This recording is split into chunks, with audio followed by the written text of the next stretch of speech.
Hello and welcome to our webinar providing trauma-informed services. My name is BC Echohawk and I'm a member of the Pawnee Nation of Oklahoma. On behalf of the Native Connections team and contracting officer representatives Maureen Madison and Jan Dunbar Cooper, thank you for joining us today. Our guests will be sharing how their Native Connections programs provide trauma-informed services to their youth and community, and we hope you'll share your thoughts and comments. If you use the raise hand function in Zoom, we'll call on you to unmute your microphone and share, or feel free to enter questions or comments in the chat box anytime during our call. Right now, Grantee Technical Assistant Regina Murillo is going to open us up in a good way. Regina? Thank you, BC. I'm going to share a poem this morning by Sitting Bull, and it reads, "Behold, my friends, the spring is come. The earth has gladly received the embraces of the sun, and we shall soon see the results of their love."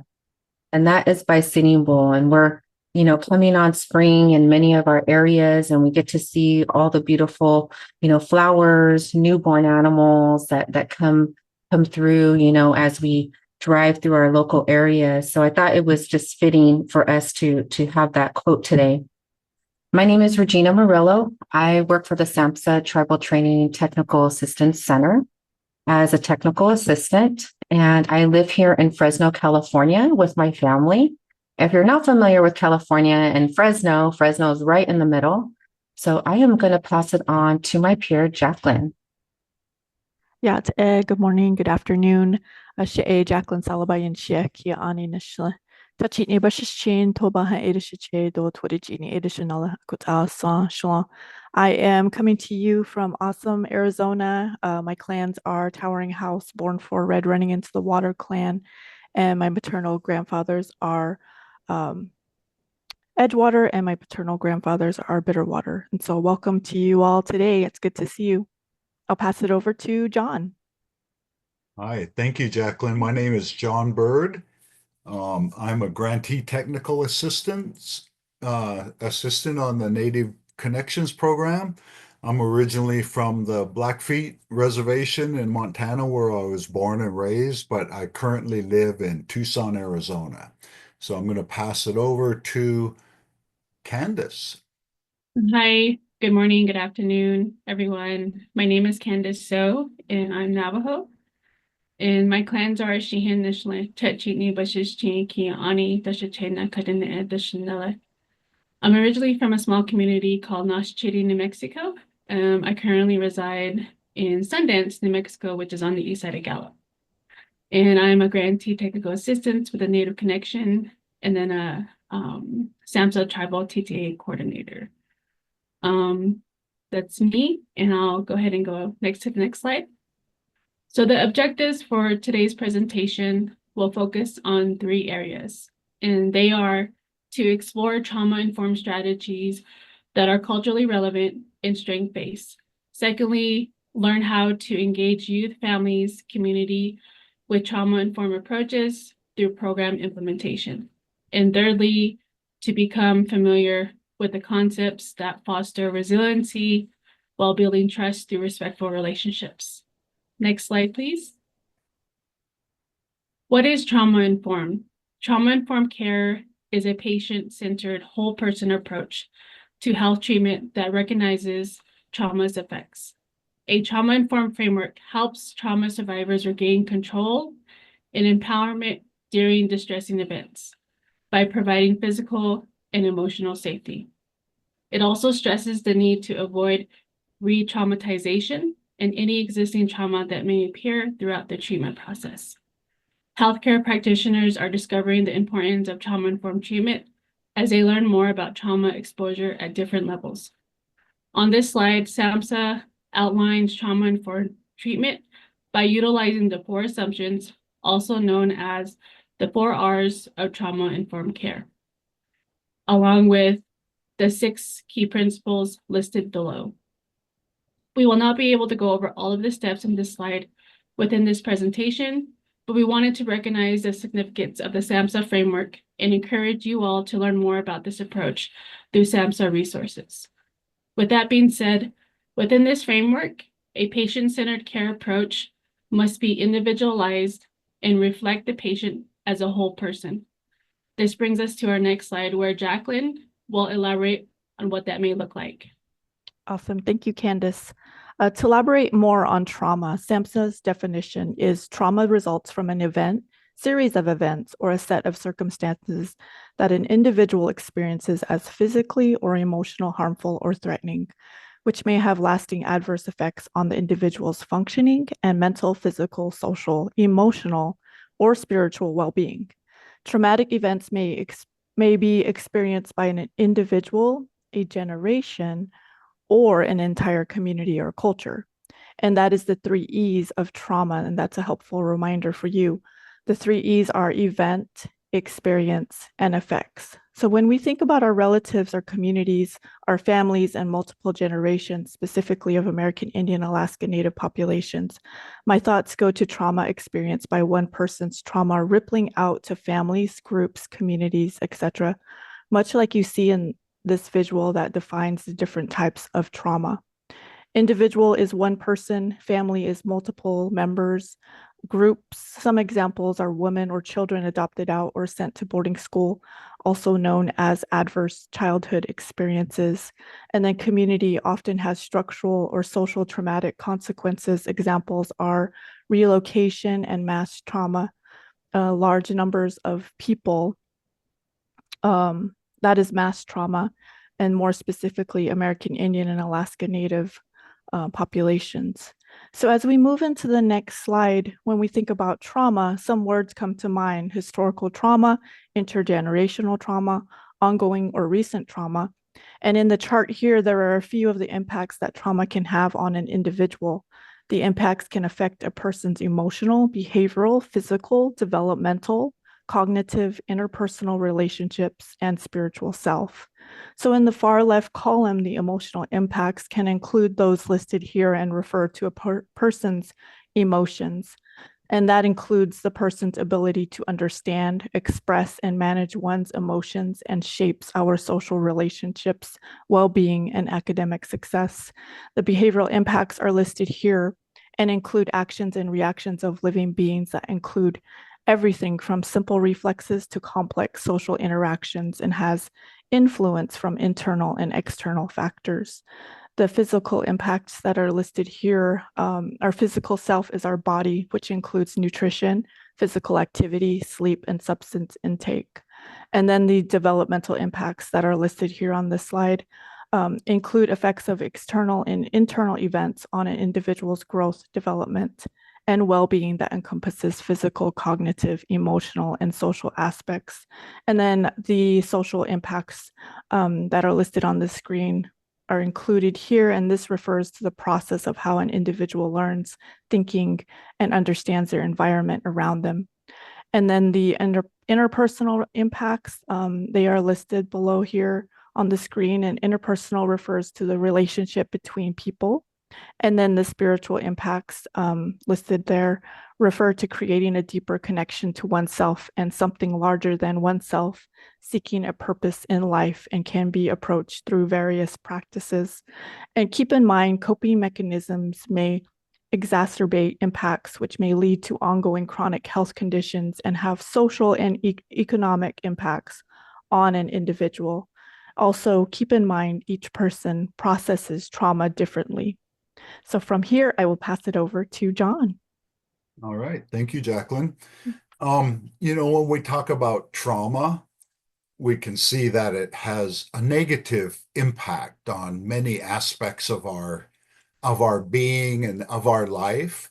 And so we really can't talk about trauma without also talking about healing from trauma. That's the whole purpose of talking about trauma, is that we can start thinking about moving from, living in trauma to healing from trauma. And so the medicine wheel has been a useful model for framing healing from trauma. I've used this in many different workshops to help people to develop wellness plans. And when they focus on these, ask them to think about, what are some things that you do physically or some things that you would like to do physically to promote your healing. I'm a runner and I'm also I hike and walk a lot and climb mountains and things. So I'm very physically active. And so for me, it's really easy to fill out the physical part.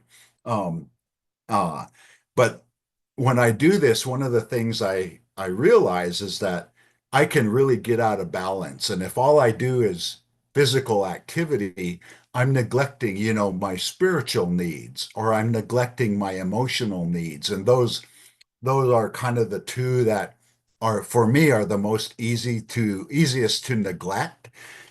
So the medicine wheel gives me an idea of how I might be out of balance. And as many of you know from your native cultures, indigenous cultures, a lot of wellness is really about balance. It's about maintaining the balance between all the different entities that we, interact with on a daily basis. It might be our environment, it might be the four directions, things like it might be have things to do with the weather, but you know, the healing part of this, the inner circle here, the physical, spiritual, mental, and emotional, is really for looking at how we're doing personally and individually.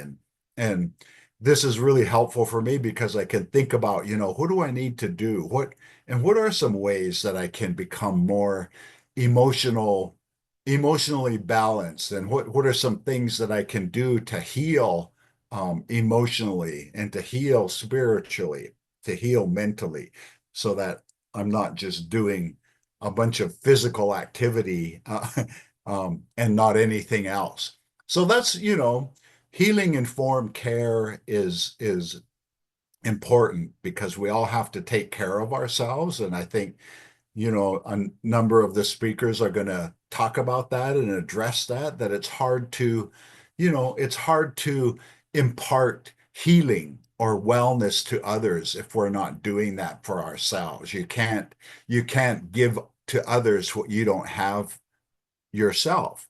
And so, taking care of ourselves and really being focused on our own personal balance is really important as we go about doing this work. So we're going to go ahead and introduce our speakers. Um, I'm going to turn it over to who am I turning it over to? Me. Okay, Regina, I forgot already. Hey, I have we to have a say lot I'm the on here. oldest All person good. on this team. No.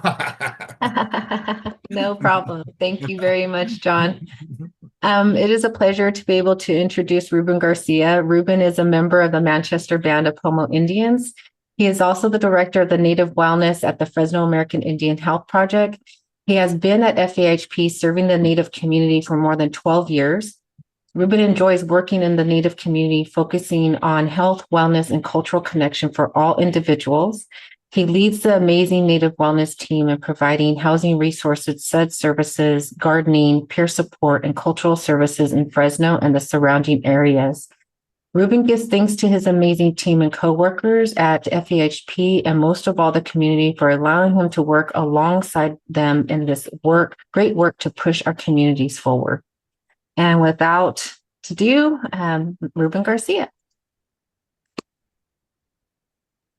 All right. Thank you, Regina, for that.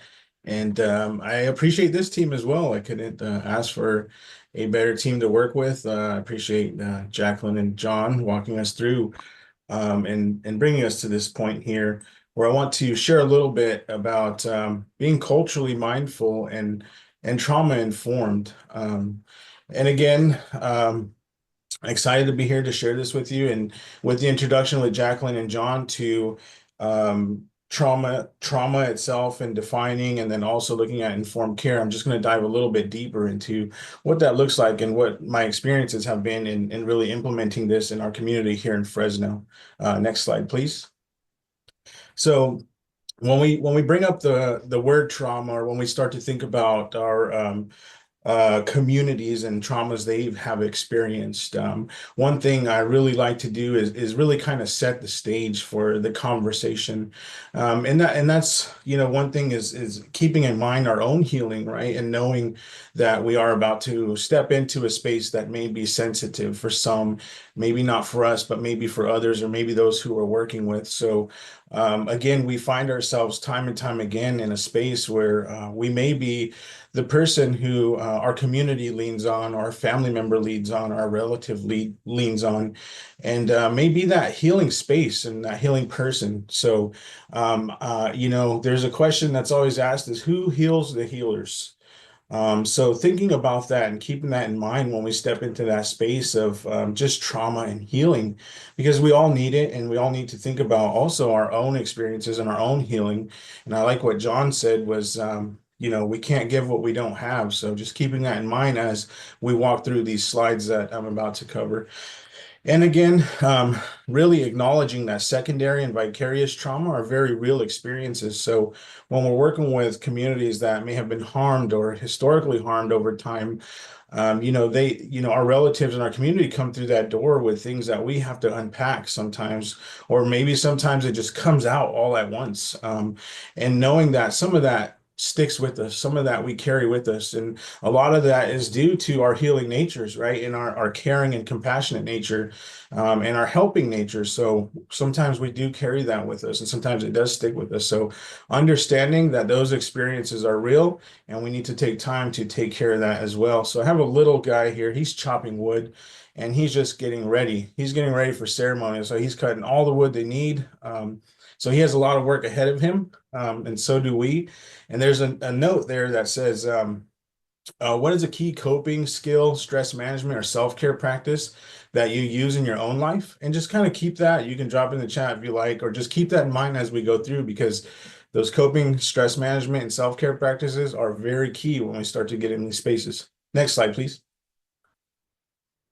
So again, Jacqueline covered this definition of what is trauma, and really what I wanted to just emphasize is really naming it, right? And putting a name to trauma, putting a name to our experiences, because there's times where, we can walk around, our community can walk around, our family relative can walk around just carrying something that they just don't know what it is. There's something that just does not feel right, or there's something that's just about to set them over the edge, or there's something that's just gonna, make them feel some anxiety rush in and they don't walk through that door. Maybe they look for the first excuse just to say, yeah, I tried, but it just didn't work. But naming it and really saying like, hey, this is what my experience is, and to really externalize that so we can start to do the work in addressing those things. So understanding what the definition is, but then also understanding that, trauma is historical, it is intergenerational, and there's also that daily that just compounds on some communities and some community members who may just have a series of unfortunate circumstances. And again, these traumas can be either identified as acute, complex, or chronic, something that can happen over time, something that can start to generate and turn into a pattern, maybe a pattern for an individual, or when we look at that intergenerational and historical, a pattern for our families, a pattern for our community that may just not be healthy and not serving us. And this is what sometimes our community walks through and carries as we do this work. So those patterns can be harmful, but then there's also patterns of resilience. And I really like what John was talking about, is that practice of healing, right? And I wanted to post that picture there to the right of some baskets made in my tribal community there. Her name is Elsie Allen, a famous basket weaver. And those baskets have patterns in them too, patterns of resilience, patterns of culture, patterns of tradition, patterns of love and prayer that go into that. So again, as John set the context, we talk about trauma, but we talk about that healing too, and that's the balance. That's the balance for me when I see those baskets, as my relatives when I see them. So when we're looking at working with trauma and to understand it, we're really trying to change that lens and change that perspective to not what's wrong with our communities, not what's wrong with ourselves, but what has happened, what happened to us, what events have caused us to feel the way we feel, and really validate that. So next slide, please. Again, this was covered too in the beginning with Jacqueline, but I just wanted to really kind of again call out when we see the health disparities in our communities, when we see the adverse effects that are happening and the lack of care sometimes that we have in our communities, that there's a lot that goes into it. You know, when we see our relatives who might be suffering with addiction or have these diseases and have the inability to really cope and manage their lives on a daily, that we know that there's a deeper impact, that there's a deeper root of what's happening, and to really acknowledge that, because we don't want to be a barrier. And I think a part of about learning this trauma informed and healing informed care is really to bring down those barriers and bring in access. And how do we welcome our relatives, and how do we welcome our students, our clients, our youth into this conversation, but into this space, and what does that look like, so we can move forward. And again, historical and intergenerational traumas impacting communities. When we look at historical, we think about things in the past. When we think about intergenerational, how those things in the past have intergenerationally woven themselves into our lives now, and that we see things, how it's impacting our communities and their interruptions of family structure. You know, how to parent, how to be a good relative, displacement and relocation, right? Losing access to your traditional medicines, losing access to your culture, losing access to your practice, losing access to your family, to your elders.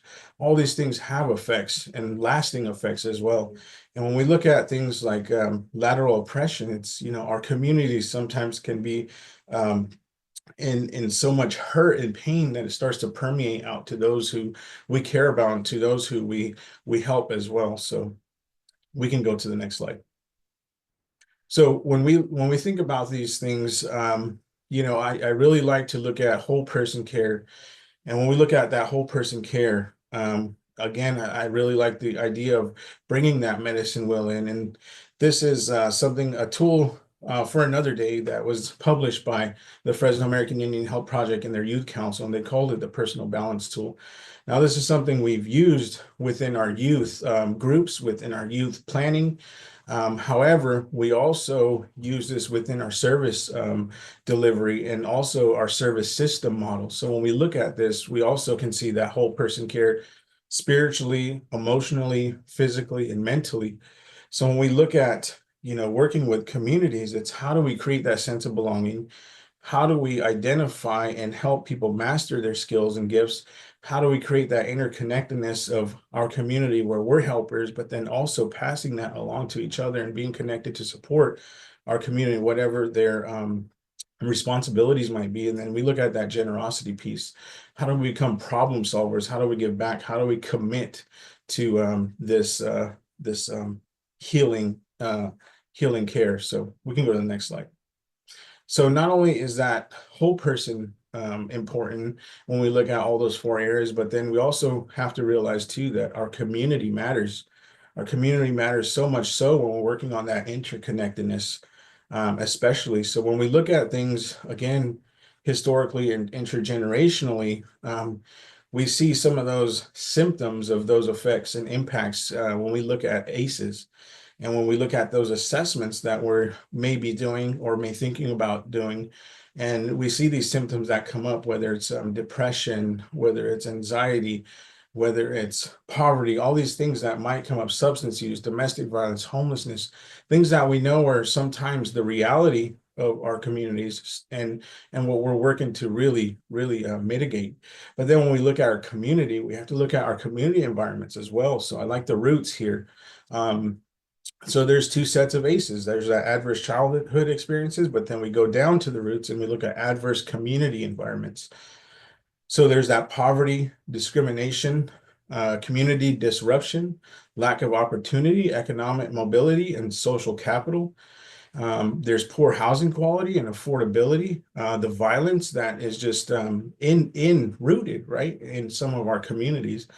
And what I really like about this graphic is that it shows that there's root issues and there's symptoms. Sometimes we're band-aiding the symptoms, which is okay, but we still need to take that step back to really look at that adverse community environment. So that we can work on those things. So this again visualizes what we're working towards, and visualizing and putting a name to what we can put our time and energy and work towards, and also understanding like sometimes this is where our community might come from, or this is where they're navigating. So if a person was that tree and these things are surrounding them, this tree itself looks pretty robust and growing pretty well. So that to me is just, not only are these things present, but we also know that this tree is very strong. This tree is very rooted, that this tree is very resilient and has the ability to, again, come back to life. Next slide, please. So how can we become informed? We're looking at, again, I'm going to go through these 4 areas and look at that sense of belonging, right? How do we respect people? How do we work to create a space where they feel connected? How do we help support a person's vision and their purpose? And then we move into that emotional. How do we help build their self-esteem? How do we celebrate their accomplishments? How do we start to look at their impulses and emotions and controls to the sensitivity of sometimes even accessing a service or participating in an event or activity? Physically, again, having that humility and accepting the responsibility of our community, right, and to each other. So really creating that space and that mental space there. How do we become problem solvers and become committed to lifelong learning and of service to our community and people? So next slide, please. So again, in this east is where we start. And when we see this, building this connectedness and this sense of belonging and personal pride and respect for our relatives and our people that we're working with, is how do we create that space spiritually for a person? How do we create our services spiritually tailored, our programs and our policies that allow that? So when we think about even at the organization in Fresno, we're using a lot of altars and space and common spaces where people have access to things like smudging, people have access to drums, people have access to clapsticks to share songs, people have access to community leaders and liaisons who can connect them to a spiritual ceremony or a spiritual person who can help guide them. Understanding and utilizing cultural norms in a strength-based approach. So understanding too, like how do we share our space together, and how do we introduce people into our space? How do we introduce people into our community? How do we really embrace that? So again, establishing that sense of belonging where all services and spaces are inclusive to all clients and community members. So creating visibility and support for all clients. So making sure that everyone feels seen, heard, and are a part of this spiritual experience if that's what they might be looking for.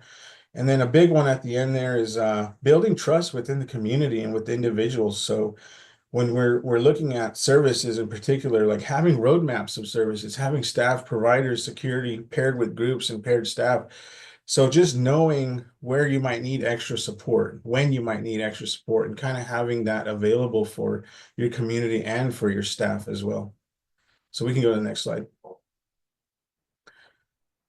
So emotionally, how do we prepare emotionally? So understanding the histories of the community on the individual and the community level. So trying our best to understand where that person comes from and what their walk is, and being able to just have that humility to meet that person where they are.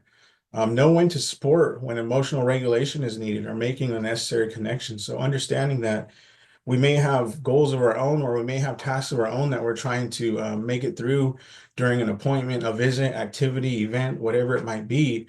But knowing that, we have to meet our people where they are, our clients, our students, our youth, and knowing when they need to take a break or when they need to step back, or maybe it's just not the right time. Maybe we just sit here with each other and hold space together. Maybe we offer coping skills and breathing techniques or whatever it might be to create that emotional regulation. So transparency again of problem solving. So allowing feedback loops in whatever it is that we do, so people can give feedback on the service that they're receiving or activities or whatever it might be that they're involved with. And then self-awareness and emotional intelligence. So being, again, on our own, thinking about what our triggers might be, where we best fit, where's our skill set best fit, and how to be strength-based with all interactions. So we can go to the next slide. So when we look at the interdependence in the physical space, is having peer support for clients and also for the staffing. So going back to that vicarious and secondary traumas, is how are we supporting staff members who are on the front lines, who are on face-to-face facing community day to day, and bringing in and unpacking so much. So not only for our clients, but also for our staffing and for each other. So how do we show up for each other? And then collaboration and mutuality. So creating a voice for the community. A good way that we do this is through our community advisory committee. So offering a space where people can just drop in, share their insight, share their experiences, and provide guidance. So, and again, one thing too with physical is room setups. Having something that feels comfortable, lighting, seating, having water available, coffee available, especially when the elders are there, you need coffee. And then looking at our, workflows and internal processes and warm handoffs. What does that look like when we're moving clients or patients or relatives from department to department, from space to space, and just keeping those things in mind as we want to make sure that physical space is just right for those who are serving. So be aware of significant dates and times for current issues. So just knowing what's happening and being, alert to what's happening in the community, kind of having that pulse, actively having that pulse. Or if you're not able to put yourself in that space to actively be involved, to have that pulse, know who your stakeholders are, know who your community partners are, and check in with them to have that pulse on the community as well. And then grounding practices, again, smudging, prayer, movements, integrating movements in what you do throughout your daily time. So next slide, please. So we move into the mental space. So we look at problem solving and having a commitment. We also want to look at this mental safety, right? Like when we look at trauma-informed care, is like, how do we create mental safety? So looking at how we empower our relatives, how do we give them a voice and choice for all clients, and then correct and accurate information when given. So when we're sharing things, to double check and triple check and check with community, check with elders, check with youth, to just kind of weigh in. Hey, are we on track with this? Are we okay with these things? Redirection and distraction techniques when needed. So equipping team members, staff with tools that can help them redirect or distraction techniques if needed. Motivational interviewing is a great way to start to work those things in. So there's a few other things here there. We can move forward on the next slide. So when we look at organizational practices, so to lead and communicate about trauma-informed care, just normalize it, really practice it and integrate it into whatever it is that we're doing, team meetings, community events, activities. Just integrate that, something we really work to create as a fabric of the service, organization, or community. So engage patients in organizational planning, just getting feedback, creating that loop and avenue. Train both clinical and non-clinical staff. Even it might work both ways. There's a non-clinical staff who is a champion, and there might be a clinical staff who's still kind of learning about the community, or it might be vice versa, where the clinical is the champion and the non-clinical needs that boost to kind of move along. Create a space that's safe physically and emotional environment. Build trauma-informed workforce. Train staff in trauma-specific treatments. So maybe it's that you have a trainer for trauma-informed care, you have a trainer for motivational interviewing, you have a trainer for mental health first aid, you have a trainer in these different things, and really, taking care of those staff too, because we know sometimes we train and they leave, they train and leave. So keeping that in mind, how do we keep our skills and assets engaged? So next slide, please. And one of the things in the beginning I just shared as we walked into this conversation, and we'll continue with, is your coping skills and your self-care. And I wanted to share this picture as it resembles the Southern California area where Regina is actually from. This is a Tongva artist. And when I seen this, I just there's water, there's baskets, there's the medicine, there's the mountains, there's everything that we need there to take care of ourselves, to take care of our community. And you can see that basket kind of in the background between the plants and the mountains there as a sense of protection. And really, how do we do that? How do we protect our community, protect ourselves? So keep in mind on your self-care, take care of ourselves, and we are all working for that healing informed care. So thank you very much.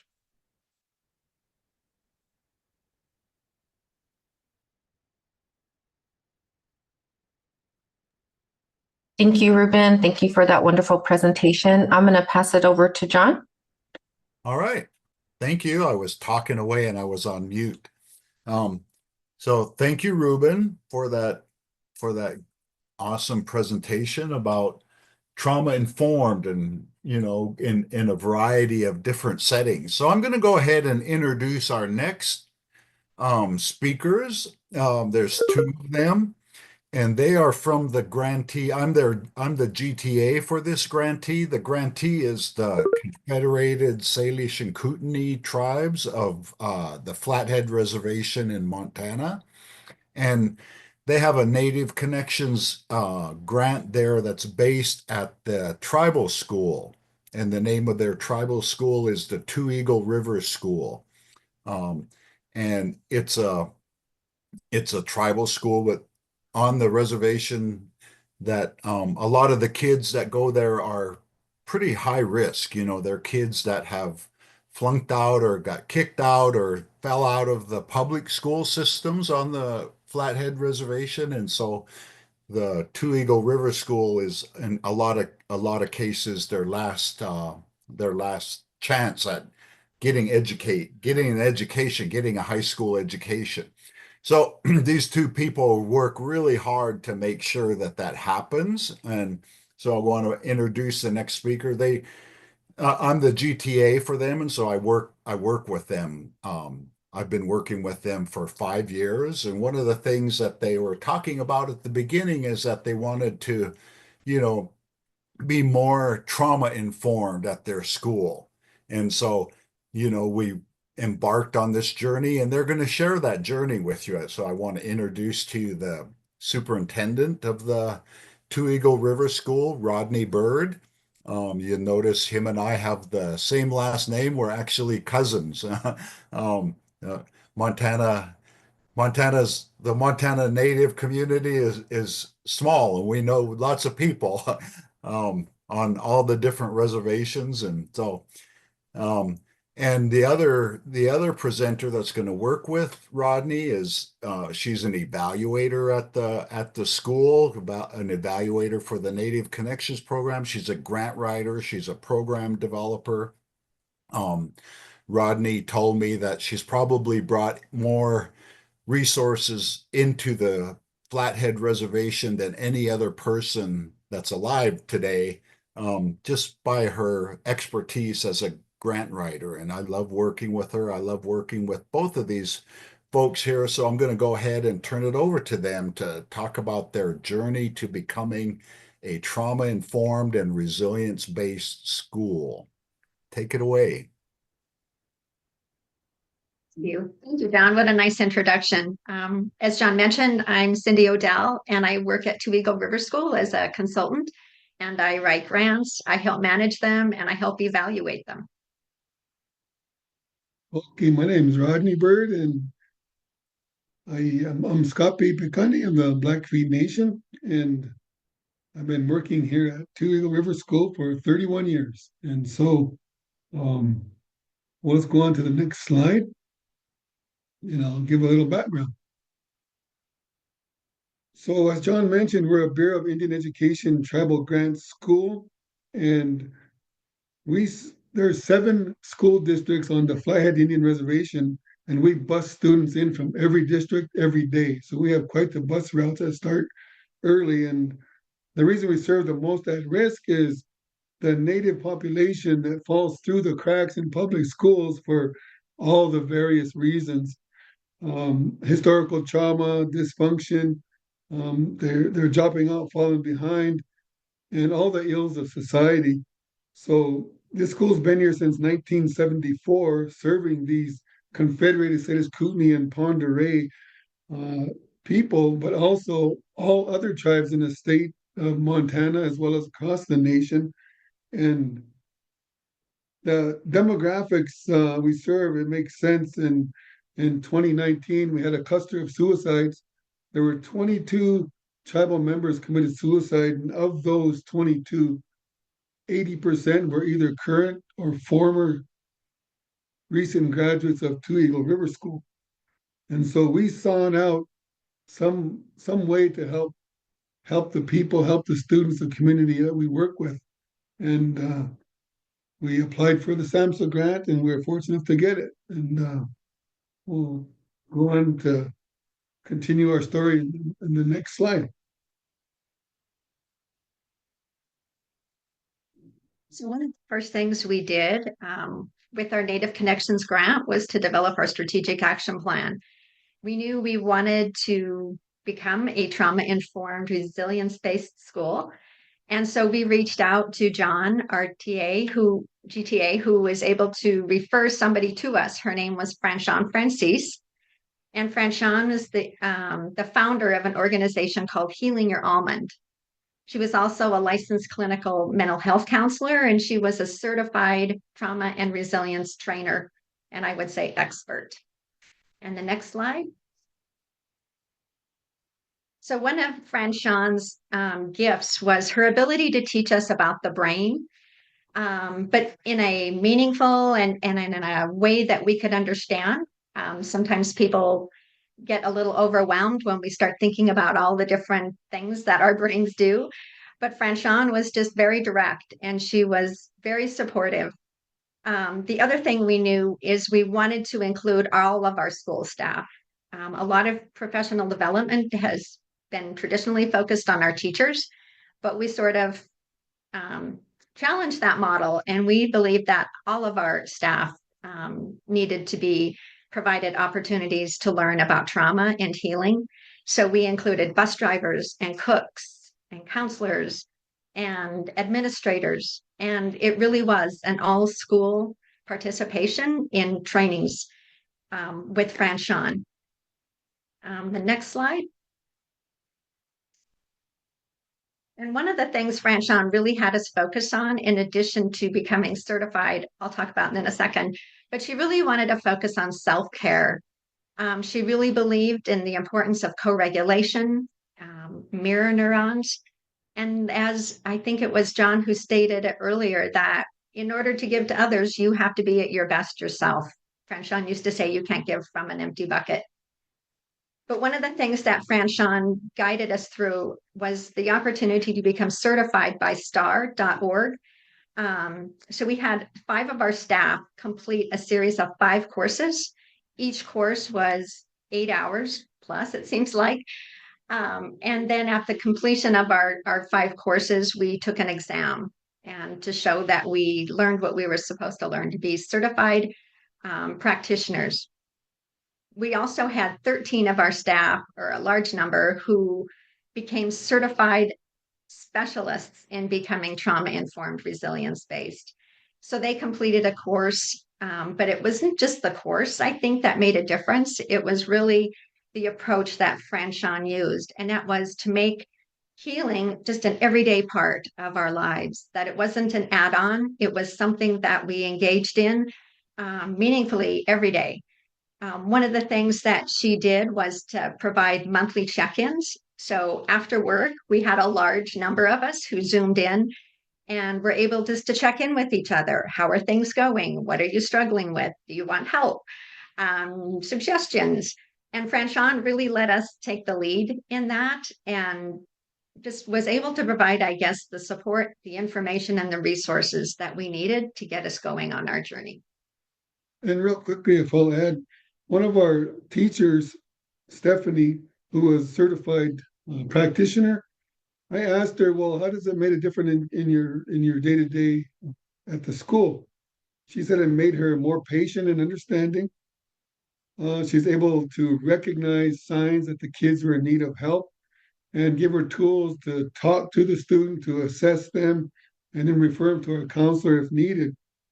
And as far as taking care of yourself, her self-awareness, she's a former military person. She has PTSD, and she's Native American as well. And the historical intergenerational trauma also affects her. And it helped her to understand and mitigate some of those symptoms and look for signs in herself. So it was very beneficial. And then the last thing I'll share, she found that a lot of students, because of this process, now open up to her in the community. They knock on her door. If they have any needs, they seek her out for that trusted adult in the community, not just school. So the thing, I guess, on this slide, we just want to focus on again is just that the training that Franchon did was customized for us. The classes we took were standardized from STAR, but she always incorporated things that she knew we were struggling with, either individually or with our students.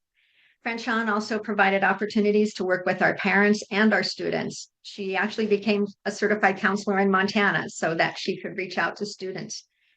We had a lot of our staff connect with her as a counselor. And so it was just a resource that I think got us on the right path to becoming what we wanted to become, trauma-informed and resilient space.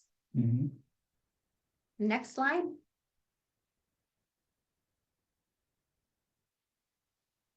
So in our quest to help look for culturally responsive healing practices, we kind of went with storytelling and oral traditions in the form of digital storytelling. And, it gave the individuals, the students, a chance to share their personal stories. It connected them with the community, with their peers, and it just brought more awareness and healing. And I think one of the greatest things that came out of it was just it gave them that voice. It empowered them, and a way to process that trauma and strengthen their identity as Indian people and how they traditionally deal and support one another. So this is a photo of the digital storytelling event we did in 2023. And the next slide will show a picture of this event in 2024. In 2023, we had 8 students who were able to tell their story using digital storytelling techniques. And in 2024, we had 10 students. And this is a picture of us at Salish Kootenai College. We held an event where parents could watch the videos and see their students. And I tell you, it was so amazing. Students were so proud. There were a lot of tears. Just, I think I like the digital storytelling because it like Rodney said, it gave them the opportunity to tell their story, and they were able to use technology. We had them break out their iPads and their phones and their earbuds and gave them a reason to use it in a positive way. Next slide, please.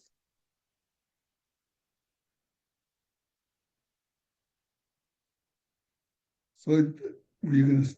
I'll start. So we put this slide in here because we all know that culture is healing.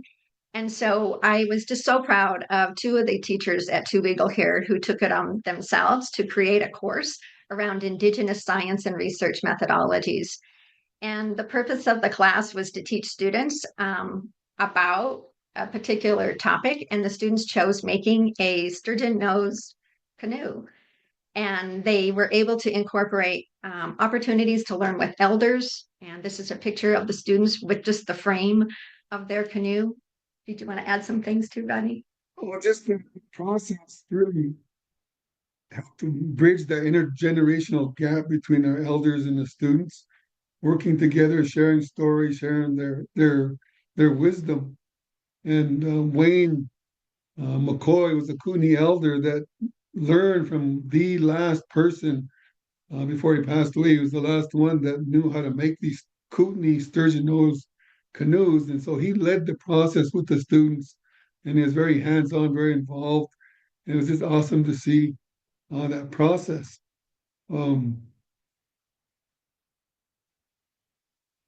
It was a very grounding activity. It was culture based. It was outdoor based, and it strengthened those connections with their not only their elders but their ancestors and their culture. The canoe turned out to be so cool. I should have put up a picture of it, but it was water worthy. They took it out on Flathead Lake a couple of times. They had their canoe blessed by tribal elders as well. And it was an incredible class. And I think it's just indicative of if you provide information and resources to teachers and open their eyes to, finding ways to engage students, that they do wonderful things. And they're going to make another one, a smaller one, and they want to race industrial made, man-made canoe with their traditional model. Oh, that's awesome. Let's see, in the next slide, one of the other things we did with all of our staff was to engage them in an all-staff book club, a shared reading experience. And again, it included everybody. That this is a picture of two of our bus drivers in the teacher's room reading their book as they're getting ready for book club. We read a common book. All books were by Native authors or about Native people.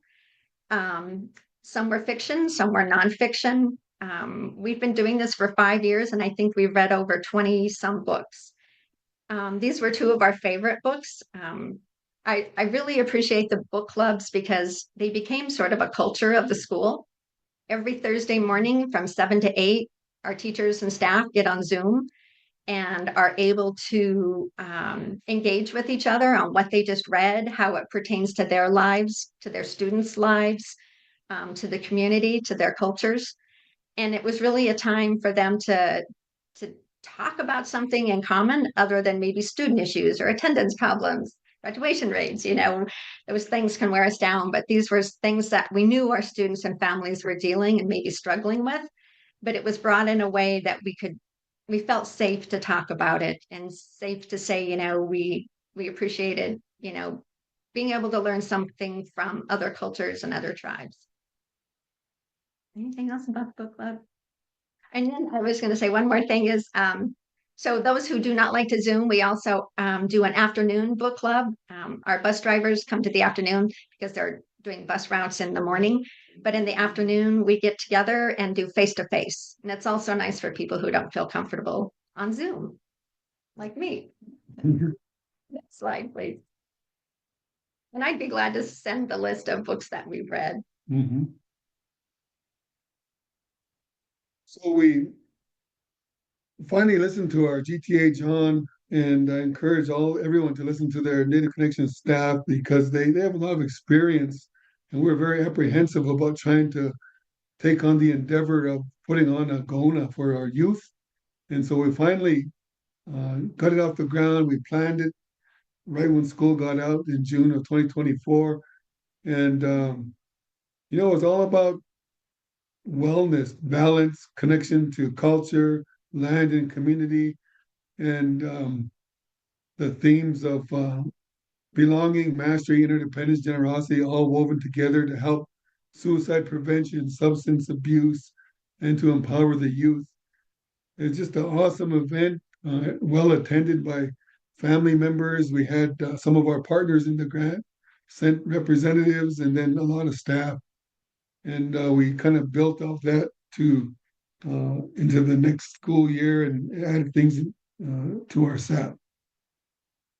On the next slide, it's just a couple more pictures of the posters and the students engaging and presenting their work. I think one of the benefits of our GONA was that it gave us direction on where we needed to go next, particularly with our SAP. We had done digital storytelling. We'd been doing things with Franchon and kind of where did we want to go next? And something that came up from the GONA that we have since capitalized on is providing opportunities for our students to become leaders. That there's a curriculum that Barbara Aragon, she led our GONA and she's been here for our digital storytelling, but she's also very knowledgeable about a curriculum called Natural Helpers. And so she came out this last spring to engage a few of our staff and our students around what that model might look like and what strategies and activities would be best, to meet our needs. Next slide. Yeah, and I'll just add that the students we knew anyway, but we did a student survey. They reach out to each other before they reach out to anybody else, whether it's a hotline or a grandparent or parent, aunt, uncle. They reach out to their friends, and so that earliest intervention definitely comes from them. And we've literally saved some lives having students reach out to us after they reach out to their friend and let us know what's going on, and we intervene. This is an example of how, like what Rodney's saying, how our students are natural leaders, that a lot of them just have a natural leadership style, and they just need to be provided with opportunities to be a leader. So one of the things we've done at Two Eagle is we have a Head Start reading program, and we have Head Start students come to our high school, or we go to the Head Start centers, and our students have been given sort of a quick training, I would say, on how to read to children, what are appropriate books for children. So they take books with them and leave those for them to take home so their parents can read to them. But it's just awesome how our students just shine. These children come in and it's like, I don't know, everybody's just so excited. They're excited, they nurture the kids, it takes them out of their own problems, and they focus on the little ones and the importance of being role models and their need to be taken care of. And I've been here 31 years, and you see these kids get off the bus, and we call them, "Here comes the littles." Everyone runs to look at them. They come in single file, and just awesome presence in the school, and really good partner. It has been a great partner. And in fact, it's encouraged some of our students to seek out careers in teaching or in early childhood. So it's that experience that I think has just, taught them a lot. So one of the things we learned from Franchon was about the circle of courage and how to utilize this model with our students. We had one 8th grade teacher, Rachel, who used this model as, I'm going to say, as sort of a classroom management tool. She used it to really build relationships with students and as a tool for guiding them. So students in her class completed a self-assessment and found out where their circles became broken. In fact, one of the 8th graders said, I really don't want to say my circle's broken. I would rather say my circle is cracked. And so that's kind of what they went with, was where did their circle, again, not what's wrong with them, but what happened to them that led their circles to not being complete. So that was one teacher's approach to utilizing the circle of courage. These next slides are examples of our math teacher who took the circle of courage through training and was able to apply it to her work. So belonging, how we get along. Oh, you can go to that next slide. That's good. So she focuses on belonging is she does cooperative games that engage students, things that focus on friendship and cooperation. And she also, I think this is really important, is she asks the students how the class is going. How is it going for them? How do you think it's going for your peers? And again, that relationship building sense. Next slide. We have announcements going on, sorry.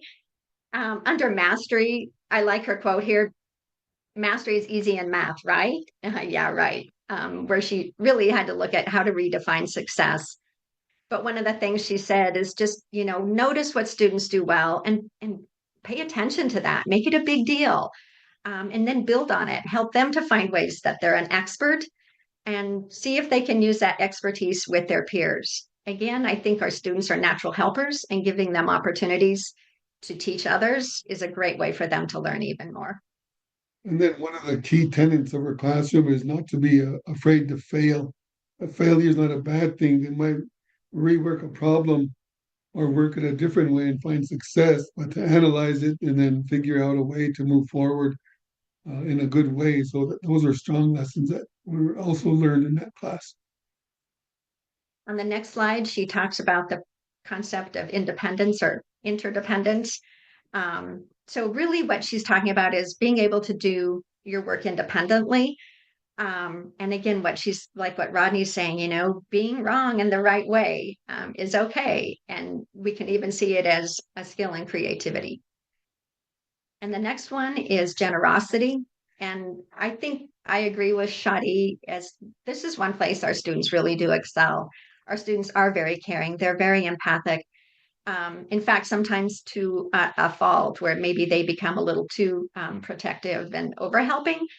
But what Shadi really focuses on is just how they can give of themselves and what that means into a classroom. In other words, every student has the right to learn. There's something to learn every day. And it's not nice to keep students from learning or to keep information from them. I think that's funny. Let's see, on our next slide. One of the things we did, a couple of times actually, is we asked the staff in surveys, we do Google surveys, and we asked the staff what it means to be a trauma-informed school. So these are their responses. I won't read every one, but I'll just kind of summarize them quickly. That the first thing that staff noticed was that it's really looking at student strengths and their needs and balancing that out to determine what it is that we need to be doing with them.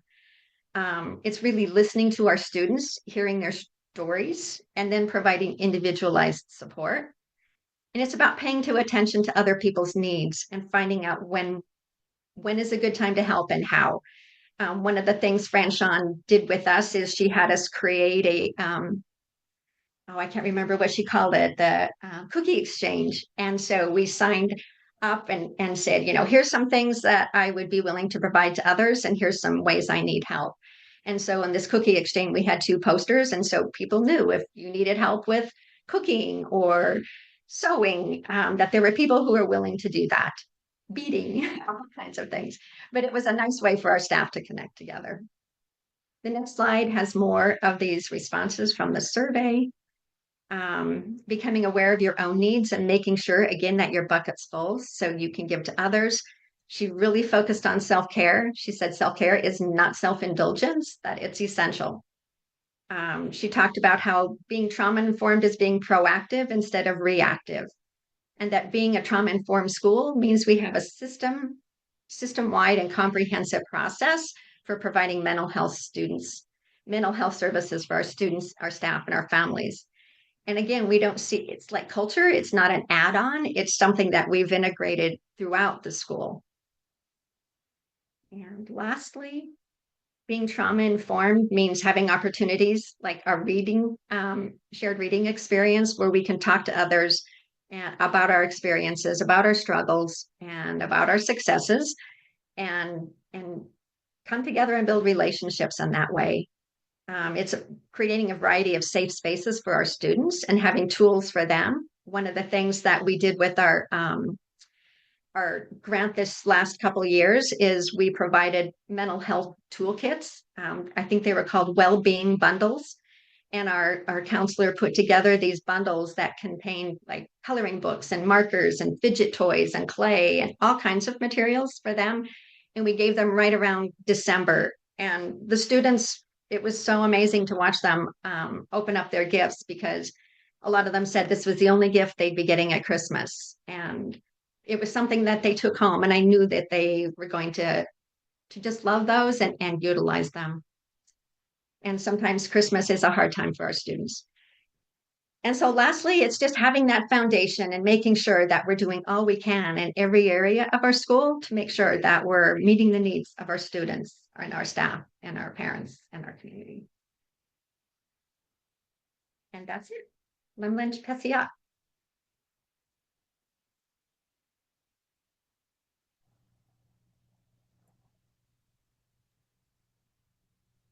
Thank you, Sydney and Rodney, for those wonderful presentations, and Ruben as well, and sharing your expertise and knowledge around this topic.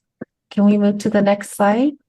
We're at the end of our program, our webinar, and if you have any comments or questions, you can scan the QR code here.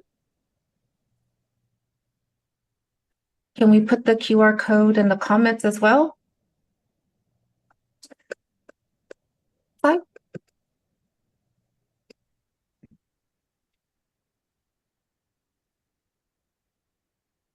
Next slide.